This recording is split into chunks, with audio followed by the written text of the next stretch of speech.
Alhamdulillah, wassalatu wassalamu ala rasulillah. Lov och pris tillkommer Allah subhanahu wa ta'ala. Vi lovprisar honom, vi ber om hans förlåtelse, vi skänker fred över vår kära profet Muhammad sallallahu alaihi wasallam. Frid vare med honom. Ärade muslimer, jag vill informera om den här kursen som jag har gått nu i flera månader som heter Sina'at al-Muhawir. Det är några fina människor som har startat en centrum som heter Takwin. Och de är specialiserade, de är jättefina människor. Sheikh Ahmed al-Sayyid, Sheikh Muhandis al-Ujairi och Sheikh Sultan al-Umairi. Jag har fått så mycket ilm från de här människorna. Och de finns på YouTube, ni kan lyssna. De har specialiserat på det sättet de ska förklara till människor som angriper islam. Det finns nog angrepp på islam från alla håll. Och därför jag tänkte dela med oss någonting av ilm som jag har fått. Ni vet, allt när du konsumerar det blir mindre. Allt som du konsumerar blir mindre. Förutom en sak, ilm. Ju mer du konsumerar ilm och ger ilm, desto mer du har ilm.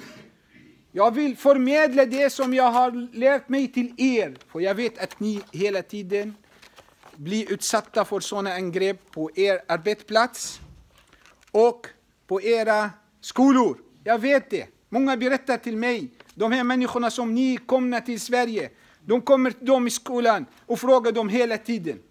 Här måste ni veta hur ska man göra. Vi behöver starka människor, starka i kroppen, starka i religion. Ju mer stark i religion du är, desto kunnig du är. Men det räcker inte. Man ska träna. Vilken retorik man ska använda. Hur jag kan diskutera med människor. Hur kan jag få dem respektera mig när jag diskuterar med dem? Det är någonting som man lär sig genom att gå sådana kurser och få sådana verktyg. Det finns många kurser som heter retorikkurser. Det finns också kurser hur ska man svara om de frågar om den här frågan eller den här frågan. Men en sak som är viktig, jag vill säga. När någon kommer till dig på ditt jobb och frågar en elak fråga. Han menar inte väl. Han vill bara störa dig och vara elak mot dig. Du tittar på honom. Om du ser att han verkligen vill veta när han frågar. Då säger du, jag uppskattar att du frågar mig. Men det här är en arbetsplats. Du får gärna komma hem till mig. Jag bjuder dig på middag. Eller jag bjuder dig på lunch. Eller jag bjuder dig på fika. Där kan vi sitta och diskutera. Mycket bättre än diskutera här på arbetsplatsen. Och inte heller i skolan. Ni ska inte tillåta någon förstöra er dag. En syster kommer och frågar sig till mig.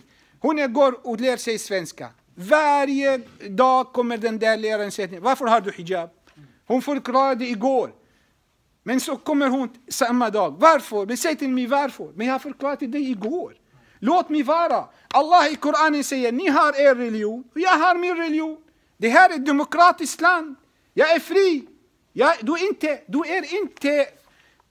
Du måste inte svara dem. Du kan säga till dem, lyssna på mig. Det här är ett fritt land. Jag bor i Sverige.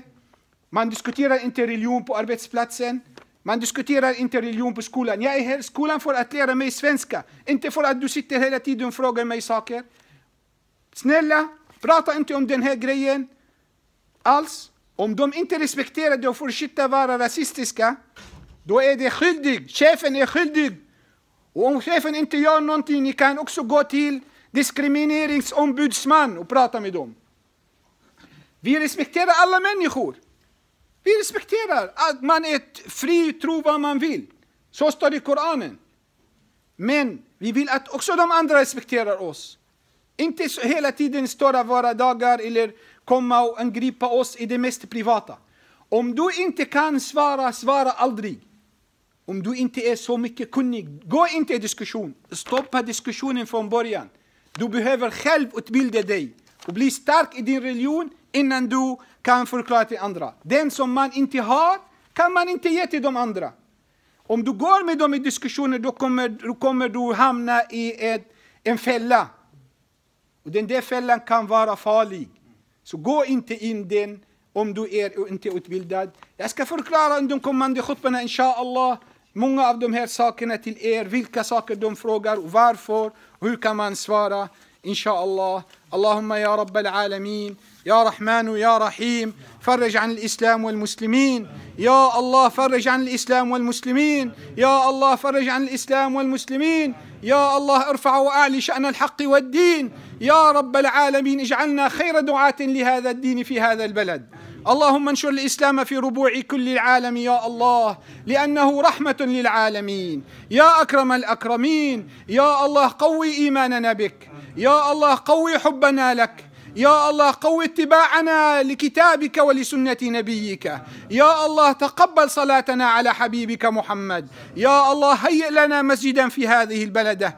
اللهم يا رب العالمين اغفر لنا ولوالدينا ولأصحاب الحقوق علينا. آمين آمين يا رب العالمين. عباد الله اتقوا الله، إن الله يأمر بالعدل والإحسان وإيتاء ذي القربى وينهى عن الفحشاء والمنكر والبغي يعظكم لعلكم تذكرون. وأقم الصلاة.